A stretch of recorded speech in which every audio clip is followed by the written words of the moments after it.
All right, good afternoon, and welcome to today's Richard M. Karp Distinguished Lecture. My name is Sandy Arani. I'm the Associate Director of the Simons Institute. And for those of you who are unfamiliar with Simons, which is probably absolutely no one here, but anyway, we are the world's leading venue for collaborative research in theoretical computer science, established in 2012 with a generous grant from the Simons Foundation. We bring together the world's leading researchers in the theory of computing and related fields. So we established this particular lecture series, the Richard M. Karp Distinguished Lecture Series, to celebrate the role of Simons founding director Dick Karp in establishing the field of theoretical computer science, formulating its central problems and a stunning array of results. The series features visionary leaders, such as we have today, in the field of theoretical computer science and is geared towards a broad scientific audience. So we're very grateful to all the people who have contributed to this fund and made the talk series possible. And I'm delighted today to welcome our speaker, Aaron Sidford, who probably needs no introduction in this group. Aaron received his PhD in ECS at MIT and is now, and I had to update this, I was going to say he was an assistant professor, but as of Friday, he's an associate professor. Congratulations, Aaron, in the Department of Management Science and Engineering and CS at Stanford. And his research interests are very much aligned with the topic of the current program in data structures, optimization, graph theory, numerical linear algebra, data structures. And he's really been a major player in the advancement of the field, which, as you know, has led to some really stunning breakthrough results, giving nearly optimal algorithms for many of the foundational problems in our field. So, and also, as you probably know, Aaron's done just a huge amount of work in organizing this program and has put a lot of thought into what you can hope to accomplish this semester and how to structure this program to be as productive as possible. So it's especially apt to have him giving this talk at the beginning of the semester, sort of giving an overview of the field. And the title of today's talk is aptly titled An Introduction to Data Structures and Optimization for Fast Algorithms. So please join me in welcoming Aaron.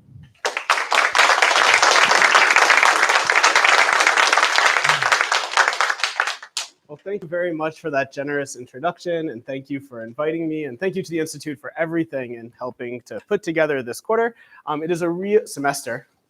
This is it's a real pleasure to be presenting here today. I'm delighted to be giving this introduction to data structures and optimization for fast algorithms. And yes, this is the first talk I am giving as a tenured faculty, so thank you. It is quite an honor to be doing that here, so thank you. So the plan for this talk, the focus of the talk and the main goal is to give an introduction and a broad motivation for this program happening this quarter on data structures and optimization for fast algorithms.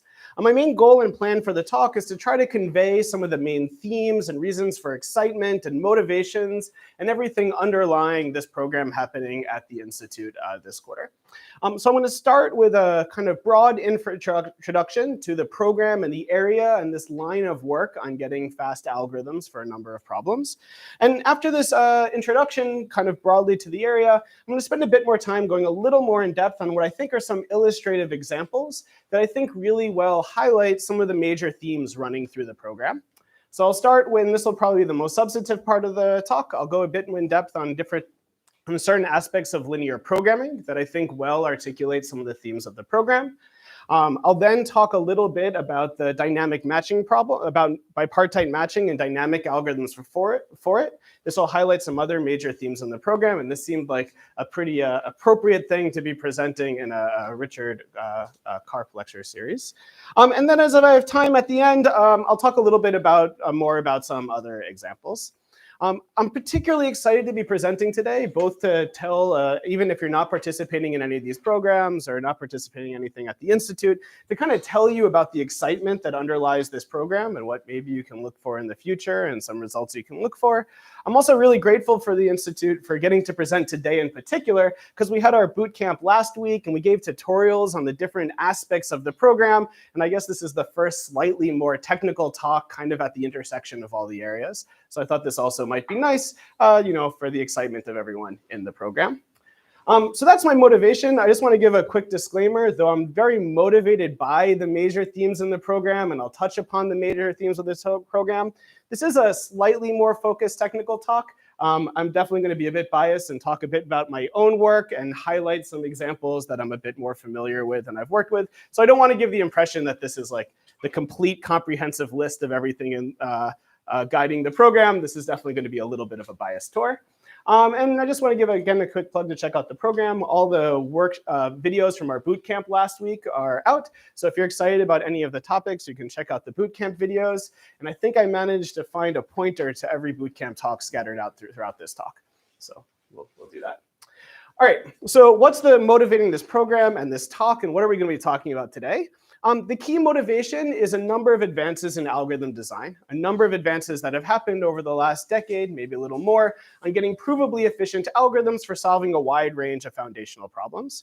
So for a pretty diverse set, I think, of like foundational problems in theoretical computer science, like analyzing Markov chains, computing vertex connectivity of a graph, computing Gomery-Hu trees, many, many problems. Over the last decade, there's been some major progress on getting runtimes and algorithmic results for these problems that overcome a number of decades-old barriers.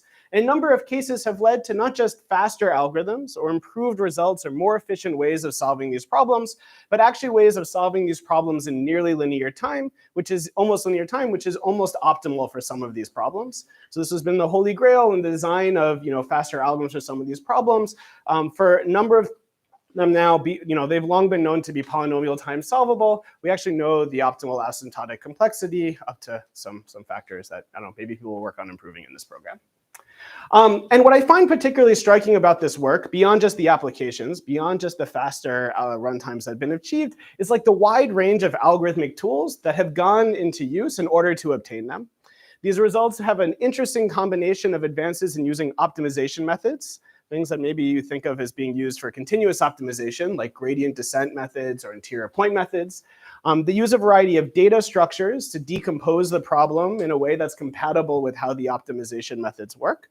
And they also use a variety of random sampling and sketching techniques that perhaps you might think of as motivated by very massive scale data analysis to speed up the implementation and the solution and solving these problems. And this is just a taste.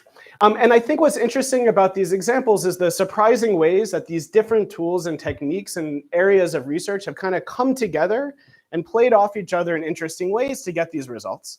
And in getting a number of these advances, there's highlighted sort of new connections or new problems you'd want to solve in each of these areas, by the ultimate goal, perhaps, of solving some of these problems more efficiently. So I want to tell you about like one sort of broad template that I think has arisen for like showing how you can combine these tools and techniques together to get certain results. So to motivate like one common template that's a common theme through the program and a number of these results, let's think of a natural setting, it's kind of the one I motivated, where you want to solve some difficult algorithmic or optimization problem. You want to solve a linear system. You want to compute a maximum flow, like the maximum number of disjoint paths in a graph. You want to minimize a convex function, something like this. We don't want to design an efficient method for solving this difficult problem. Well, a natural thing you might do, is try to apply any of the many different types of optimization methods that have been designed for solving these problems, or a broad class of problems. Like you could take gradient descent methods that locally try to make progress on minimizing the function, or interior point methods that work for linear programs, which you can cast, say maximum flow as. And if you think of what these optimization methods do when you apply them to these problems, these optimization methods, they often follow some iterative framework. They take some step, getting some information about the problem, use it to make some progress, take another step, use that, incorporate that information to take another step, and keep repeating until ultimately they solve the problem. And if you think about this, what this means is these optimization methods, you can think of them as reducing these difficult optimization problems, to computing whatever is information and doing whatever local operation is needed, to get every step of the optimization method to work. And this often means these optimization methods reduce these difficult problems to much simpler things, like multiply a matrix with a vector in the case of solving linear system, or find a good path in a graph for the case of maximum flow. And if you try then to follow this approach to get faster algorithms for solving these problems, A natural thing you might do is try to design optimization methods that take fewer iterations. They don't require as many steps of solving the simple problem. And somehow maybe the sub-problems you have to solve are more efficient to implement. It's a simpler type of path to compute, or the matrix you're doing a matrix vector with has more structure. And this works fine, but in some cases, and I'll talk about some examples later, there are cases where, after decades of effort, we haven't figured out ways to get the optimization method to take few iterations. There's real bottlenecks and barriers. In some cases, there are even lower bounds, saying in the worst case, if all your optimization method does is get this certain piece of information about your function, it might take a certain number of iterations. So how can you improve this in these cases? If we can't get, just decrease the number of iterations of the optimization method, or there's limits in the subproblems we're solving. Well, there's one natural thing you might do. If you wanted to try to, use this template to solve the problems more efficiently, what you could do is maybe instead of just thinking about this entire framework in terms of how many subproblems do I solve, and how hard is it to solve each subproblem, you could ask the joint question of how hard is it to solve the sequence of subproblems. If you look at the sequence of matrix vectors you need to compute, the sequences of paths you can hope to compute, you might hope that this overall set of iterates has some sort of joint structure that maybe the amortized cost of implementing all the iterations is much cheaper. Right? And with this, so in other words, you could think that the optimization method is generating this sequence of problems you need to solve. And maybe you can get a faster runtime by solving the dynamic problem of being able to maintain solutions to those subproblems. Right.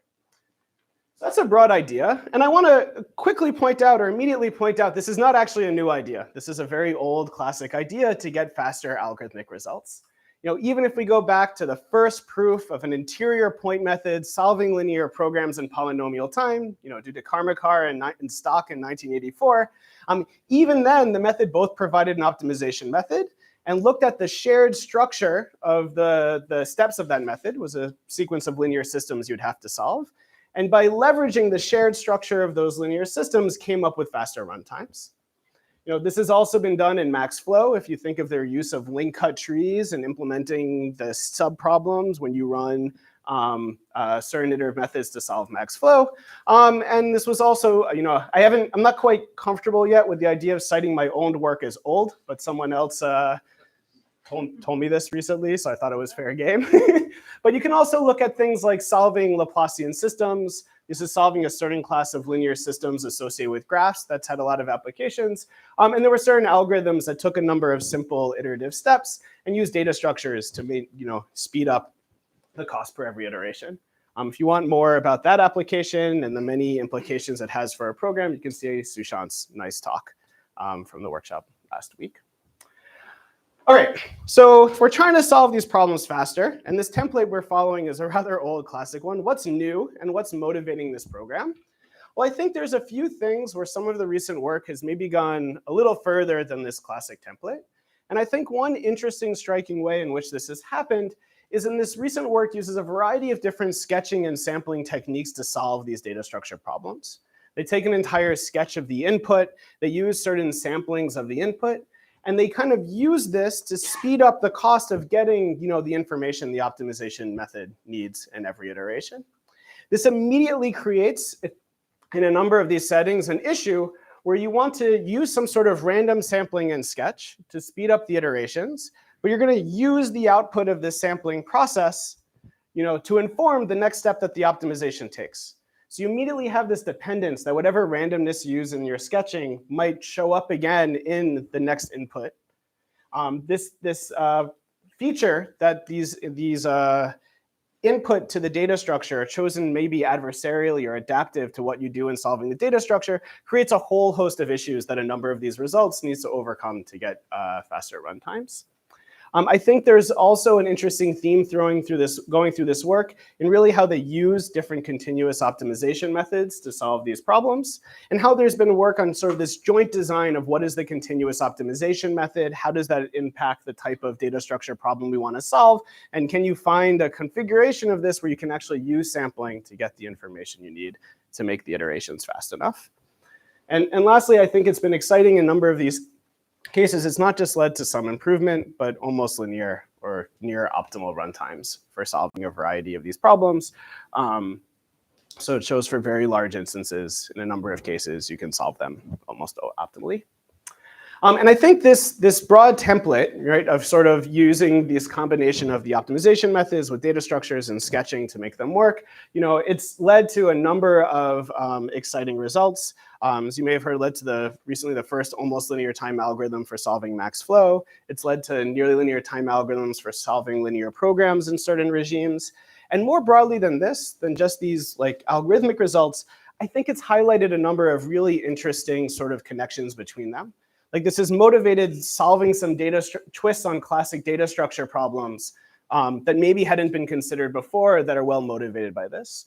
Or it's informed that you might want to design optimization methods with different properties than you might just think of if you're only analyzing in terms of how many iterations and what's the cost per iteration.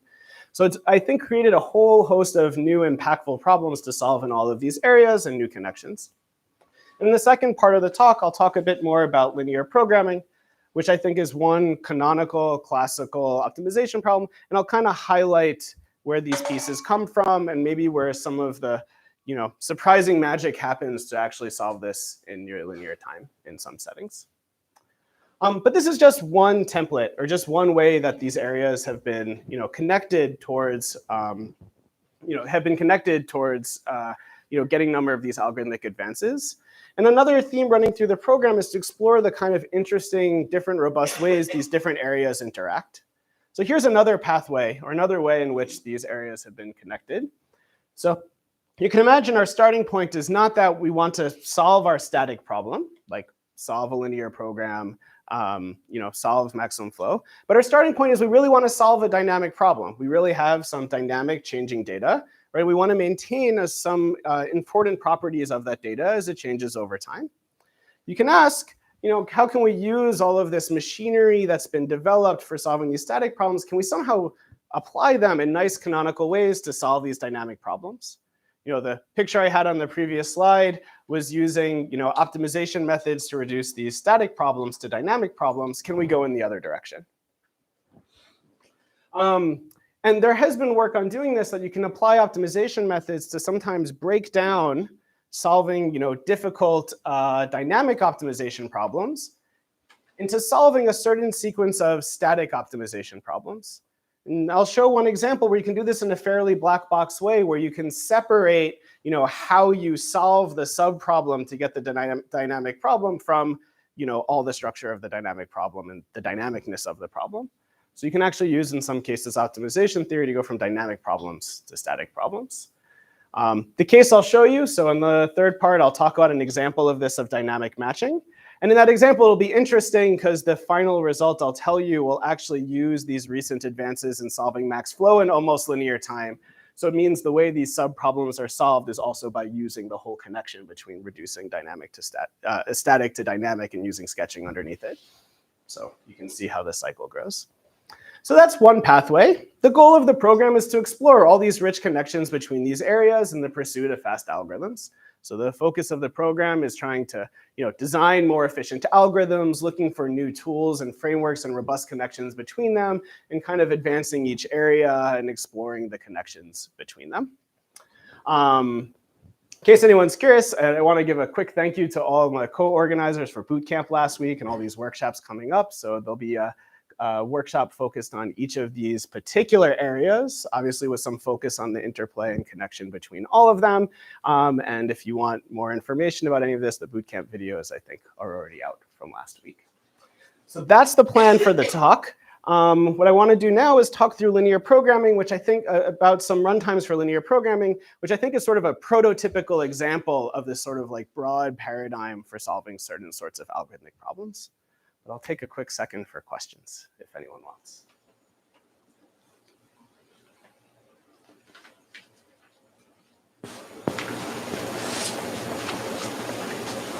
It's been a few months, but I guess I'm still in teaching mode. Everyone okay with the plan? Great. All right.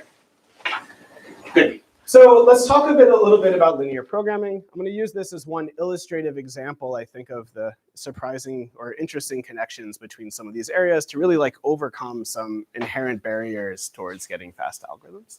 All right, so we'll focus on linear programming. All right, so for this next part of the talk, our focus is going to be solving a linear program. There's a variety of canonical ways of writing a linear program in a primal and dual form. I'll do my best. I hope I did my best to commit to this being the notation I'll use for the rest of the talk.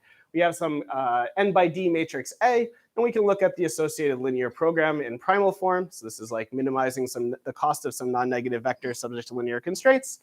Or the dual, which is maximizing some linear cost function subject to some linear inequality constraints. We have, that's the problem. This is a foundational problem that's been studied for decades in continuous and combinatorial optimization with many results, many implications of just looking at the structure of this problems and the duality and what it can say about a variety of problems. And it's also been a very general problem where techniques for solving this general problem have had implication for solving different sorts of special cases. So for a number of problems like maximum flow, solving Markov decision processes, L1 regression, in some regime, the fastest algorithms we have in some sense use tools for solving this debatably more general problem of linear programming. All right, just to make sure everyone has a good geometric picture before I start talking about runtimes and the state of the art and some of the obstacles I'm going to highlight how we can overcome, let's just do a quick picture for what these linear programs look like. I usually find it easier to draw linear programs in the dual, so I'll do that. So again, we have this n by d cost matrix A. Our variables y live in Rd. We have a d-dimensional cost vector and an n-dimensional constraint vector. You know, if we let A1 through AN denote the rows of our matrix and C1 through Cn denote the entries of C, then the constraints that AY is larger than C, every row of A induces the constraint that Y must lie on one side of a half space. The feasible region we're then optimizing over in this linear program is the intersection of these n different half spaces. If we take the intersection of these n half spaces, we get a convex polygon known as a polytope. And if we make our cost vector pointed straight down, then maximizing the cost is trying to find the bottom of this polytope. All right, so this problem is trying to find the bottom of this large high-dimensional convex body. So I pointed downward. Yeah, it was upward. Yeah, but I guess we can debate the meaning of the vector. So let's use the meaning that makes the picture. Right. Great question. Okay, so there's a number of standard methods for solving this problem. You can use the simplex method where you sort of intuitively start at the corner of a polytope and walk your way towards the bottom. This is very fast in practice in certain settings, but in theory, it tends not to give the fastest algorithms we know. You can do a ellipsoid method where you start with some large set that contains the minimizer and iteratively shrink it till it contains nothing but the minimizer. These tend not to outperform their worst case theory in practice and therefore have sort of moderate performance in practice. And some regimes have given faster runtimes in theory. But for linear programming, the state-of-the-art results all use interior point methods as of now. They're often the fastest in theory, and they can be very fast in practice. I want to point out that I'm going to focus here on solving linear programs to high accuracy. So I want methods that have like a logarithmic dependence on epsilon and sort of whatever condition number measures you might consider. I'm going to hide all of those sort of details, like these logarithmic dependencies, whenever I give the runtimes. But there is a whole line of work on interesting first-order methods that have kind of simpler iterates than what I'm discussing. And I'm just not going to talk about them in this part of this talk. But you can check out Alina and Diksha's talks on optimization methods more broadly that can use in some settings to solve linear programs approximately. We're just not going to talk about them today. All right. So before I say what they are, I want to give at least one picture for what an interior point method looks like, just so we have something to hang on to as I start to talk about roughly what these different methods look like and the obstacles that you might have to overcome to get them to run really efficiently. So let me give one picture of a type of interior point method. There's a whole host of interior point method literature and a variety of different ways of running interior point methods and different styles. This is just one type of interior point method that has a particularly nice picture. And it's known as path following methods. So in these path following methods, the way they typically solve the linear program is you assume that you have some nice function p defined on the interior of the polytope. that's called a barrier function, meaning it has the property that if you go to the boundary of the polytope, the value goes to infinity. Then a natural way to solve the linear program is to consider what's known as the penalized objective. So this is an objective function parameterized by some parameter t. That is a t multiple of the cost plus the barrier. What you could then do is consider the minimizers of this penalized objective, starting when t equals 0, all the way as t goes to infinity. Right? That set of minimizers creates some curve known as the central path. You can think at t equals 0, you're just minimizing the barrier, so you're at some sort of center, staying away from the boundary of the polytope. And as t goes to infinity, you're trying more and more to minimize the cost, caring less and less about the constraint, and you typically converge to a minimizer solution of the linear program. Standard template that certain types of path following methods follow, you apply some sort of reduction, so you can assume you start close to the center of the polytope. You keep following some iterative method until you solve the problem well enough. You assume that you're at some point close to the central path. You advance your parameter by some amount, and you take a Newton step, meaning you form the Hessian and you apply the inverse to a gradient, and you move in that direction. And you can show that based on under nice enough assumptions of the barrier function, that if you can advance long enough along the central path and stay close enough, you can solve the problem. Main takeaway to get from this is the way I would think about linear programs, at least for the sake of this talk, is you can think it's an optimization method that reduces linear programs to solving linear systems. So you want to solve this linear program, you define this function everywhere in the interior of the polytope, and you keep looking at the Hessian of it, the second derivatives, and the gradient, and you solve a linear system in terms of them to figure out where to go. So you can think it reduces linear programming to solving these systems, provided you can access the function well enough. All right, so what's the state of the art for linear programming? Let's take our first look at just like the number of iterations and the cost per iteration. So there was incredible work of foundational work of Karp and Renegard that showed you could ultimately solve linear programs at root n linear systems, where the linear systems you have to solve the computational bottleneck. They're fairly simple systems induced by the linear program. You can think of it as like projecting onto the constraints under some reweighting of them. And in many settings for many years, the state of the art in theory was some variant of this root n method of Renegard. But if we're solving a linear program in d dimensions, the number of constraints could be very, very large. And as the number of constraints gets larger and larger, the method could slow down. There are cool results of Vaidya that showed you can get a better dependence on dimension at the cost of solving more linear systems. And there was a beautiful result of Nesterov and Nemirovsky. It said you could improve the root n to a root d if you could somehow compute what's known as the universal barrier. It's a problem defined in terms of like volumes of polars and polytopes. And you can somehow access this, you can get a root d iteration method. In some joint work, we showed you could get the best of both worlds. You can get a root d iteration method that has iteration costs comparable to that of Renegard's. This led immediately to some fast algorithms, but there's been a lot of work on linear programming and solving the problem more efficiently. And at least in terms of how many iterations and coarsely, if you were to solve and compute an iteration by itself, what does it cost? There's been no improvement to this slide since. So with this, how do we solve linear programs more efficiently? It would be great to get more efficient optimization methods. It'd be great to have less than root d iterations. This is a fantastic open problem that's super challenging. How can we solve linear programs faster without solving that open problem? Well, we could follow exactly the template I was describing before. We can think our interior point methods reduces our linear program to solving a sequence of linear systems. And we could try to get better algorithms for dynamically solving that sequence of linear systems. And maybe the key takeaway of this part of the talk, and what I'll try to explain, is that a lot of work that's happened on linear programming over the last 5 years has developed improved interior point methods that are improved in the sense that they lessen the requirements or make it easier to implement the data structure problem of solving the iterates. So you can think there have been improvements to the optimization method, but in terms of relaxing how much you need to maintain in order to get the implementing of that interior point method efficiently enough. And if you get it efficiently enough, there's been work you can actually solve linear programs almost optimally. All right, so what's the state of the art? There were two results using these two types of interior point methods very broadly. by carefully using that root deiteration method I said, and using some data structures for speeding up the solving of the linear systems, you could get the cost per solving linear systems in every iteration to be the best we would know how to do if you only preprocess the matrix. And there was exciting work that said you could solve it in n to the omega time, where omega is the current matrix multiplication constant. This essentially worked by, again, some data structures for solving linear systems and robustifying, essentially, methods like the one of Renegar. And this was this is a very nice runtime, and that matches the best known runtime just for checking feasibility of the linear systems in the case when n and d are on the same order.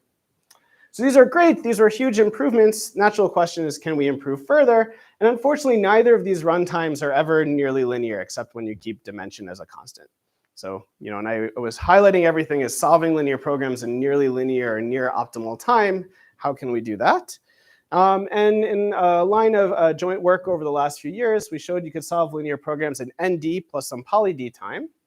And if you think your input matrix is dense, so the number of non-zeros in the matrix could be at least nd, and you think that it's tall, meaning you have sufficiently enough constraints relative to dimension, then nd plus poly d is just nnza. So you can think this work showed that at least if you're in the generic case of no sparsity structure and you have enough constraints, you can solve linear programs in nearly linear time. And they worked by combining and enhancing the advances that underlie these results that had to do with robustifying these different interior point methods to show that you don't have to maintain as much information about the iterates, and creating a variety of different data structures to implement them. At a very high level, a number of recent almost linear time algorithms that have happened last few years are related to this. So one of these results, the data structures that you would develop for linear programs, you can show are even easier to implement in the case of solving, say, the maximum flow problem or matching. That led to almost linear time near linear time algorithms for max flow in the densest graph. And then recent exciting work, again, used interior point methods for max flow, but changed the type of interior point methods. They used a sort of L1 type of interior point methods, and that had a big impact on the type of data structure problem you would have to solve at a very high level with a lot of other insights. That's what led to maximum flow in almost linear time. So what do these algorithms look like? Unfortunately, I think really giving all the details of the algorithm is outside the scope of this sort of one-hour talk. The algebra for what a step looks like and what you need to maintain is not necessarily so complicated. But the way the analysis ultimately works is you have to show that every piece of the algorithm, everything you might need to maintain in the linear algebra describing the interior point method, you can maintain it efficiently enough on average over the life of the linear program. And I wanted to include this slide not to actually call the results scary or to make it seem too complicated or large or unapproachable. It's actually for the opposite. I'm doing it because at the end of the day, the algebra for the steps is not that complicated. The reason, though some insights and real advances happen to get us to the understanding we're at, but the papers are rather long because even when you have that, and even when you have the main insight of why you would expect to get the runtime you want, you still have to write a data structure for implementing every piece of the algorithm. And every one of these is not necessarily a sort of data structure problem you can cite. It's an interesting new data structure puzzle induced by this goal of trying to implement these sort of interior point methods. So they're long because you need to have these very different pieces. And we can always try to do better, but we tried to write some of these with some modularity that you can read the different pieces. So they're long, but because of this structure, in my opinion, of the many different pieces. Okay, so what am I actually going to cover? What I want to cover is actually just one of these data structure problems. I want to tell you about one data structure problem, and to me, what was a big barrier to have any hope of solving linear programs in near linear time. So all I'm going to try to do is convey one of the main obstacles of a thing you would have to do to get the linear programs to run in near linear time, and give you a taste of how we overcame it. And I'm going to do that because it's going to highlight exactly these connections between the areas that I've been describing. If you want to see more about the various types of data structures that you might need to implement, you can check out Xinhua's talk from last week. And if you want to see more about interior point methods in general, you can check out Yunyu's talk from next week. I'm also around for the semester if you want to chat about any of this. Okay, So what I want to try to do now is articulate one of these like main, what I think is like a key obstacle to actually being able to get this sort of nearly linear runtime for solving linear programs with many constraints in the generic case. And the issue is fairly simple. At the end of the day, I said it's a big open problem to get an interior point method that does less than root d iterations. So whatever we do in every iteration of the interior point method, it needs to be the case that when you multiply it by root d or look at the cost over all of it, you get something that's nearly linear. And one thing that you need to do in these interior point methods, at the least, as far as we know, is you typically want to maintain for your current point just some estimate of how far it is from every constraint.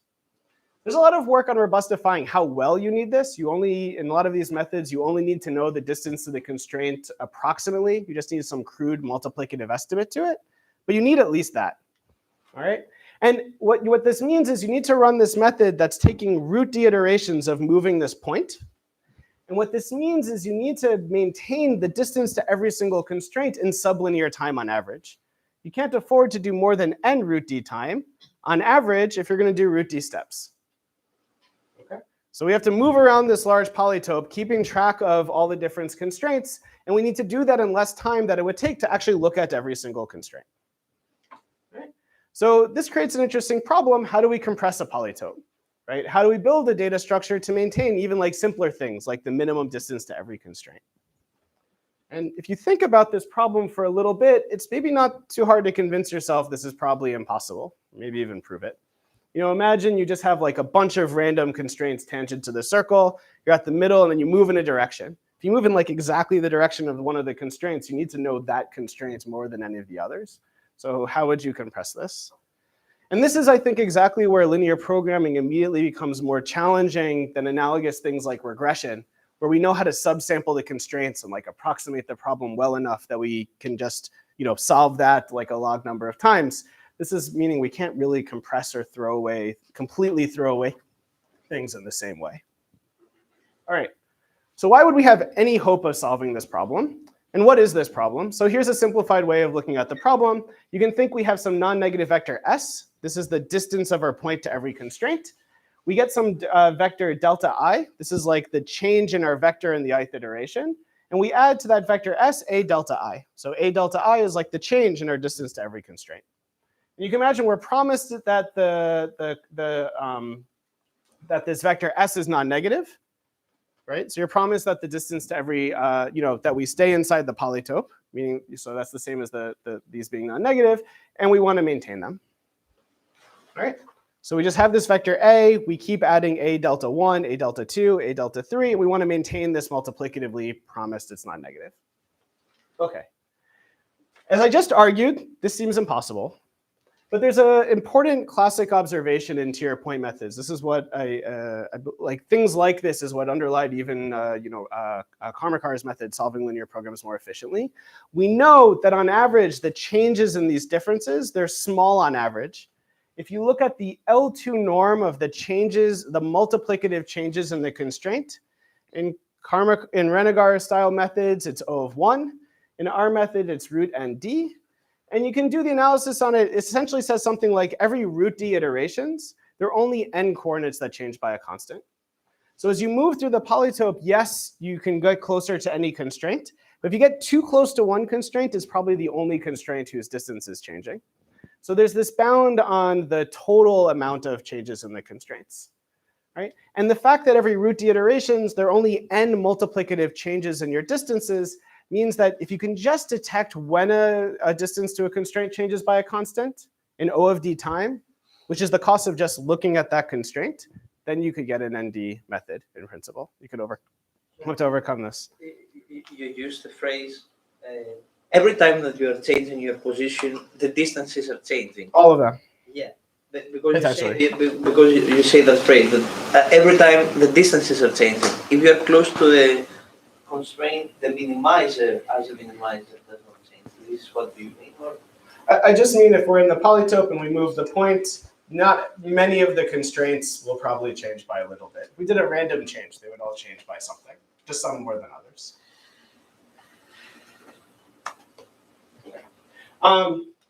All right, so with this observation that we have like a bound on the total change, happy to discuss that more at the end if it doesn't become clear.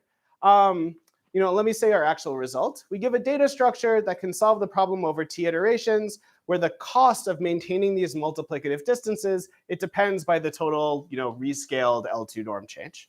And this is something so that if you work it out, this becomes ND in the particular case of linear programs. All right. So I want to give a sense of how you could hope to solve this problem. I already think this is interesting, like this thing of trying to maintain multiplicative distances to the constraints under L2 movements.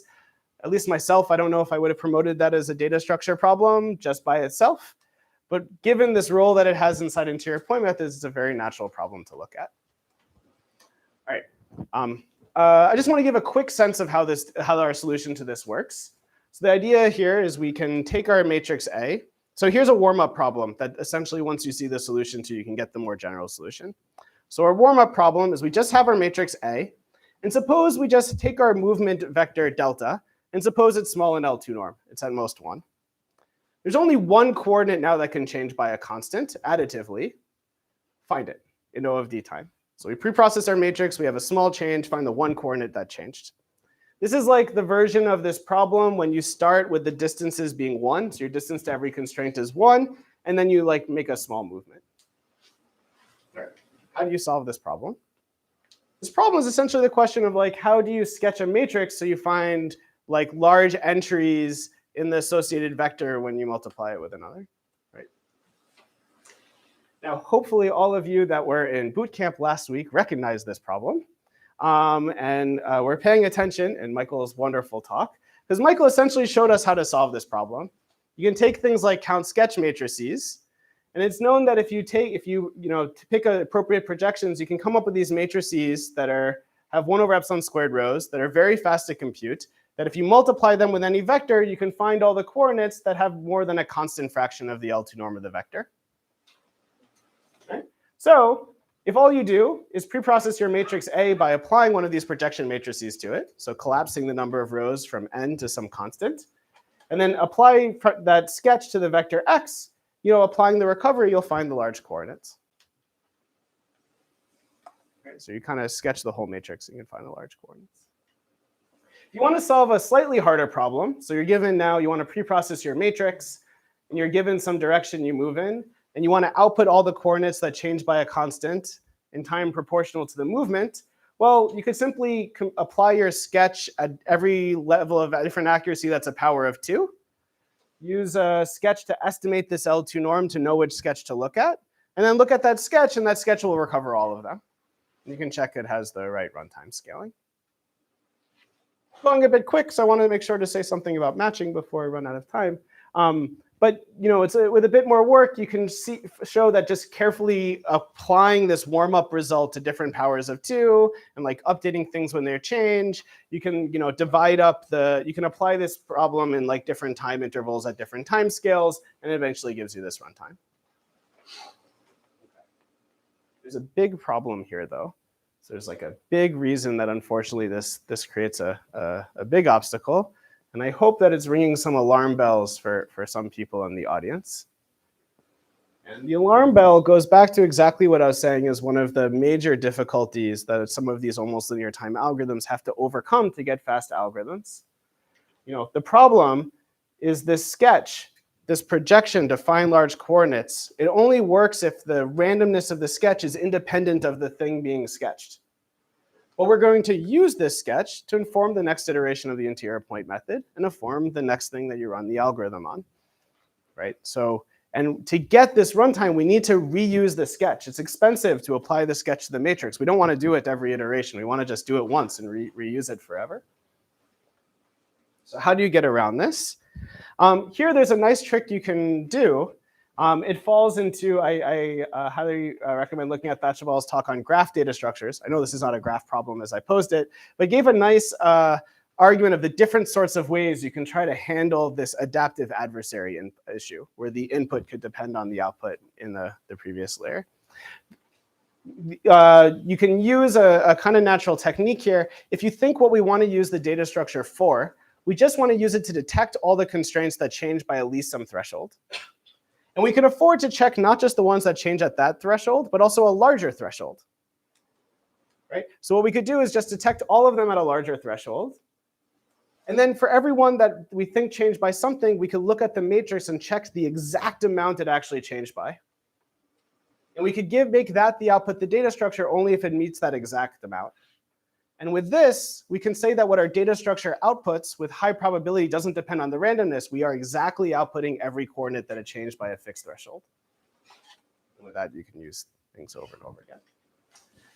All right, before moving on and saying, I just want to say a few words about matching before we run out of time. I just want to give like a quick diagram to what just happened here. We took our linear program. I said you could apply this interior point methods to reduce it to solving a sequence of linear systems. That solving a sequence of linear systems or maintaining the information we need in the linear program, we could use sketching to at least check when any constraint changed by too much, among a number of other data structures. Before moving on, I want to make a few broad points about this. One, we are using sketching to project the constraints and collapse things. But as I said, you can't, in general, it seems like actually like sample away or sparsify or reduce the size of the linear program. Instead, what we're doing here, we're not, as happens in a number of other optimization algorithms, taking your linear program or taking your problem and saying that there's a sparse approximate version of it you can solve. Instead, we're saying you can sketch it at different scales and maintain the information about it you need over time. Sort of a type of dynamic access to, we're getting a sort of dynamic access to the problem rather than just kind of reducing on a static thing that seems to contain enough information. And another thing I want to say is beyond that this led to some more efficient algorithms, this whole line of work, I hope this highlights how thinking of the interplay of these pieces, it leads to different ways of thinking about why an optimization method is efficient and, motivates different types of data structure and sketching problems. That's all I want to say about linear programming. I have like 10 minutes left. Yeah. Ish. More or less. Keep going. Okay. Okay, then I guess I will take questions now. Does anyone have a question? Let's try and use the mic.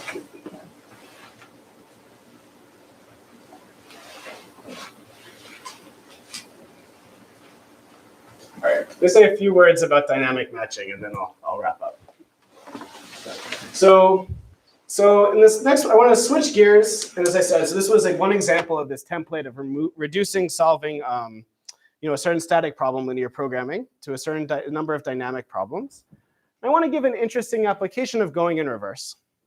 So what I'm going to do here is consider a natural dynamic problem. This is a really well-studied, foundational, broad class of dynamic graph problems. We'll consider the problem of dynamic matching. So in this problem, we're given some bipartite graph. We're given some n vertices and some m edges. And what we want to do is output an epsilon approximate matching. So we call something a matching if it's a subset of the edges, such that no vertex is incident to more than one edge. We call it 1 minus epsilon approximate if the number of edges we include is at least a 1 minus epsilon fraction of the most we can include, what's known as the maximum matching. What we want to do is maintain a maximum matching under edge deletions. There's a variety of different variants of this problem that are considered. We're just going to focus on this very specific one where we're given the whole graph, we can see the whole graph, and then edges are deleted until the graph is gone. And what we want is after every single deletion to have maintained an approximate maximum matching. Right? This is known as a decremental dynamic bipartite matching, the decremental because of edge deletions. Right? And there's a lot of prior work on dynamic matching in general. There's a result that solves the more general problem of additions and deletions with a square root dependence on the number of edges and some poly dependence on the desired accuracy. But that's actually prior to some work. I'll tell you about the state of the art for solving this problem.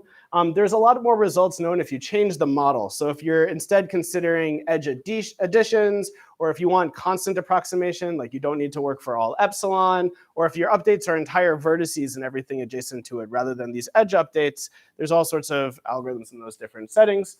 If you want to see more about this broader literature and dynamic graph algorithms, you can look to the past to Thachapal's talk on graph data structures, or to the future to Monica's talk next week. All right, So how do we solve this even more quickly? And how do we make good on the thing I said of like, how can we use optimization theory or anything like static optimization algorithms to speed up the solving of this very natural dynamic problem where we need to maintain a matching every time something's deleted?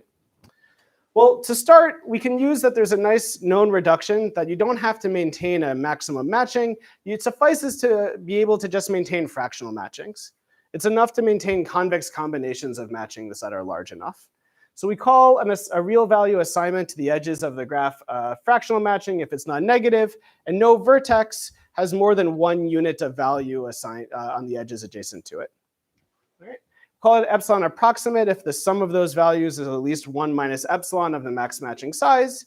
And there's a line of work on giving efficient reductions from maintaining dynamic matchings to maintaining dynamic fractional matchings. I would think of fractional matchings as convex combinations of matchings. And their size being large enough says something about the average size of the matchings in some decomposition. All right. So what's the idea? This was a cool idea done in some recent work of Bersin, Gunberg, and Sarnak. And the idea was the following. Here's like a natural, simple template. Like if I told you our goal is to kind of reduce this dynamic problem just to solving static problems, what might you do? Well, you would compute a fractional matching, okay? So let's try to follow a simple template that has maybe any hope of solving the problem. We'll compute some 1 minus epsilon fractional matching. And what we'll do is even when deletions come, even when edges are removed, we'll just remove them from our fractional matching too. So we have our fractional matching. If an edge is deleted and we have some value of it, we set that value to 0 because we're not allowed to use that edge. And what we'll do is we'll just keep using that fractional matching until epsilon times its size amount of values on the edges have been deleted. Right? It's pretty easy to check that this will always maintain a 1 minus O of epsilon matching. It was epsilon approximate. It was, its value was 1 minus epsilon of opt, right? And we recomputed when only like epsilon opt amount of stuff was deleted. So you have to be a little careful with multiplicative, but you get a 1 minus O of epsilon fractional matching. So this algorithm clearly maintains an epsilon approximate fractional matching. The two natural questions are, well, what fractional matching should you pick? And can you actually show you don't need to recompute it, or you can get away with recomputing it so infrequently that this actually leads to a fast algorithm? All right. And interesting in that work, they showed this broad template does work. You can compute a certain fractional matchings fast enough and bound their stability, show you can use them for so long that you can decrease the amount of cost of maintaining this matching under deletions to an amortized something that only depends logarithmically on the size of the graph and polynomially on the accuracy. Right. What I'm going to do is tell you about some recent joint work we had that I think got this type of result through a kind of I think makes it clear the optimization connection sort of underlying this. All right, and I think does this in a way, the analysis in that paper, the algorithm for computing the matching, and the analysis of why it's stable, you don't recompute, had a bit to it. I'll discuss a simple way that kind of cleanly decouples these two things, kind of decouples how you compute this fractional matching or any from the fact that you can get efficient out, like you don't have to recompute it too often. So here's the idea. We'll do a thing that's very natural in optimization theory. Let's consider the problem of just maximizing over something like fractional matchings. So we'll maximize over non-negative vectors, the sum of the values of the entries of that vector, plus some function r that I'll call a regularizer. Right? And this regularizer is going to serve two roles. It's going to serve something so that from the solution of this, we can quickly deduce a 1 minus epsilon approximate matching. And it will somehow assume that we don't concentrate on just one matching when there may be many matchings. Like on a nice motivating example in the other papers, on the complete graph, you want to spread, the fractional matching is to put the values uniformly over all the edges, rather than picking one matching, which might be brittle and you would have to recompute after a few updates. All right? And we show that there's a variety of different ways you can pick this R, such that using the optimality conditions for solving this problem, you can show that you only need to recompute 1 over epsilon squared times.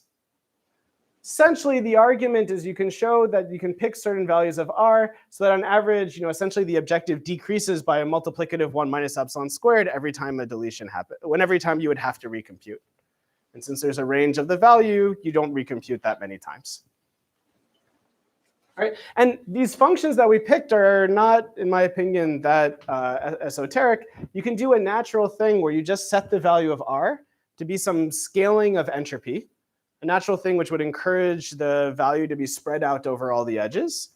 And we define it to be entropy for everything that is a fractional matching and infinity if you're not a matching. So you compute the minimum entry fractional, you compute the minimum combination of value and entropy fractional matching. Right? And you can show that if you pick something like that as the regularizer, you only need to recompute 1 over epsilon squared times. I answered this at the beginning of the talk. I'll check you're all paying attention. How do you solve this problem? So this is great. I can say that this is a nice way of proving, and the analysis of this is rather short, I think, from the optimality conditions of entropy. All right. But that's all well and good, but how do we solve this problem of max entropy matching, over max combination of entropy and size matching over the matching polytope? How do you? Sounds like an interior point. Oh.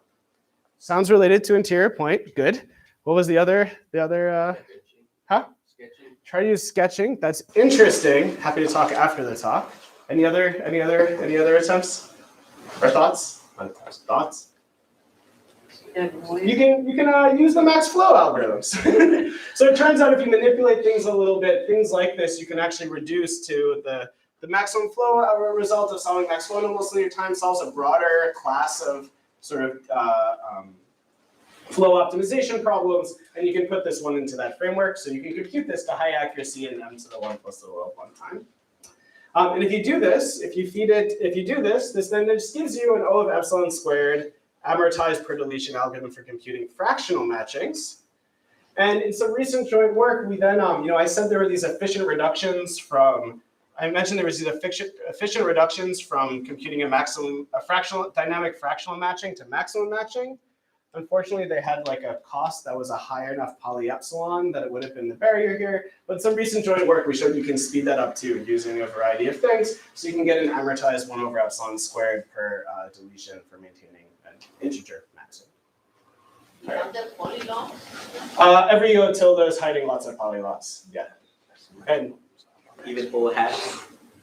So hat is this cool terminology if you're hiding the little n to the little o of one factor, as opposed to this polylog. I'm glad people are paying attention. Technology changes very fast. Yeah, great questions.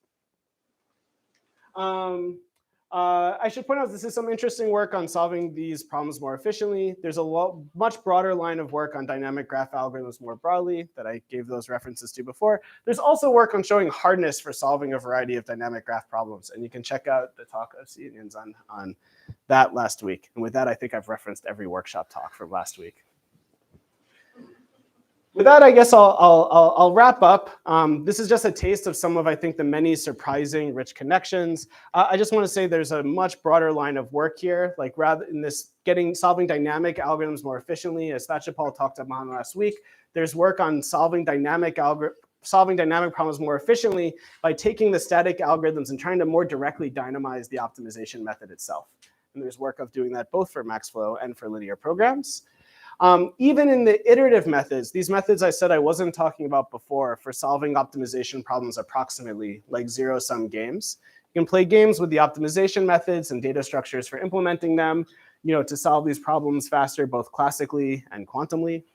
And even on problems that don't seem to have quite as much structure, like minimize a convex function with a subgradient oracle, there's some interesting work on how to build the right sort of data structures so that you can get parallel algorithms for them. And I'm happy to take questions on these or talk about any of them later. But I just wanted to, this has some privacy implications. Want to point out that it's not contained to linear program and its special case of maximum flow. Moving forward, I think this is an incredibly rich space. All these tools and techniques, they're promoting different problems to look at in different ways. And I think rapidly a lot of new tools and problems are being created. And the short, if you take nothing else from the talk, I think it's an exciting semester and some years ahead for this area. So thank you.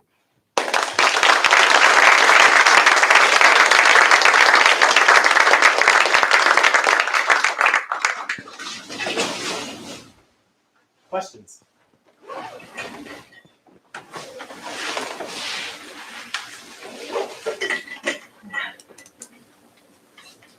For dynamic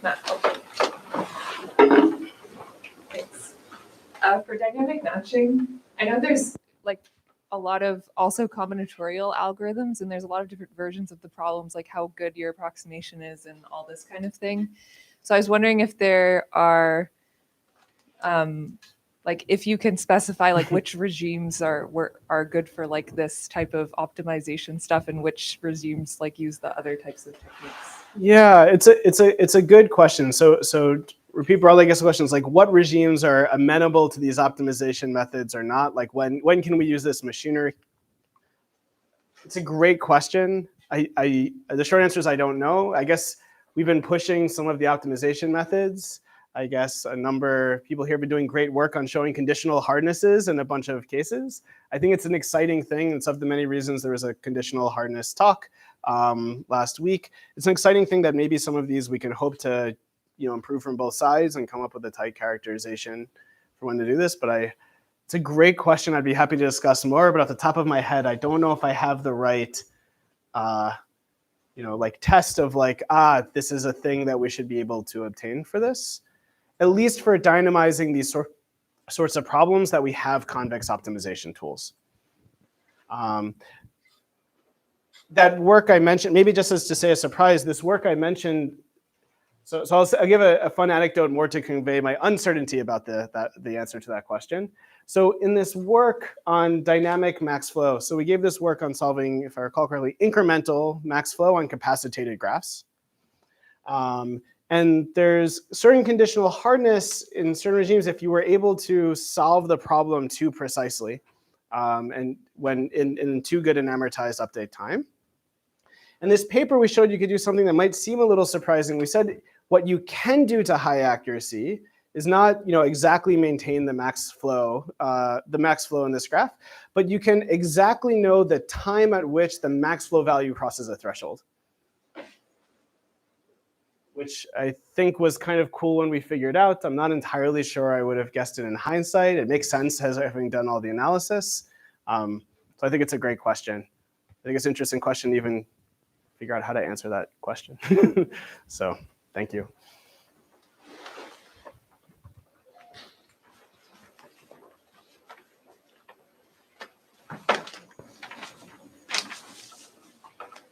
Given all these advances in algorithmics, I want to probe a little bit about the practical implications.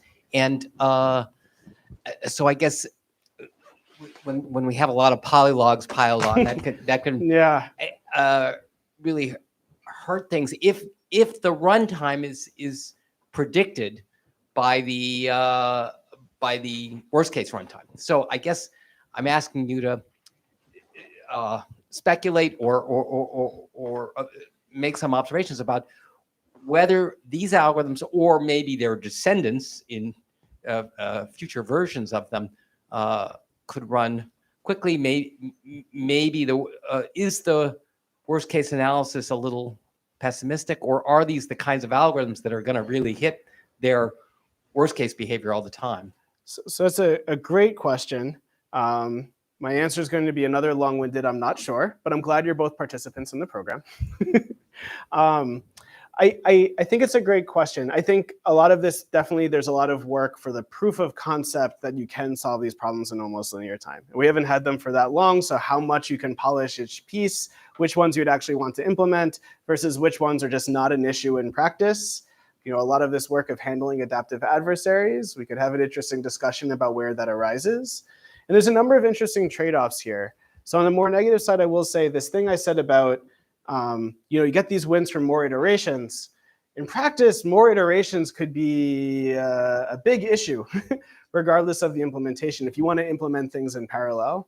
Or if you're, one of the many reasons, to my understanding, interior point methods have been so impactful, and as you commented on, is because, yes, we don't know how to prove better than root de-iteration methods, but in practice, they go many few iterations. I think, though, that these problems are at least elucidating the sort of structure that you can hang on to solve the problem more efficiently. I hope it creates something, though I'm a little scared to speculate about exactly the limits of all of this, especially with the early days. But it's a great question. Yes? Like, inspired by the question, I would like to understand. So, for the simplex, we know that it is a bad method in theory, but at least there was like a bunch of work that they try to say in the smooth analysis complexity, something good is happening. So IPMs are super methods. Yes, we like them. If we really use them in practice, I was wondering, we shouldn't be able to give an average case analysis that says, oh, actually, even the worst case that we claim is not something that is happening. It happens in the mean case, something even better. So I think that's a great question. I think it's, if I understood correctly, connected to I think what I was trying to say before, which is not clear which piece is something we really need to do to make everything work out algorithmically, and without that we don't have enough structure, versus we're doing it because to really handle the worst case that we never encounter, we're doing it. And I think it's just early to figure out, or a little outside at least the scope of the talk I'm giving today, to figure out which is which. I do want to give one other just clarification point from something you said. I tried to use my words carefully. I hope I got it right. So the state-of-the-art linear programming methods are not simplex, but there are randomized polynomial time simplex methods, even without the smooth analysis, which was a big advancement of my advisor and his. So I believe that's a result of Calderon's building. So the story, the picture is even a little more rich in some places. Yeah. I'm a bit of an outsider. I have a question, perhaps to the community.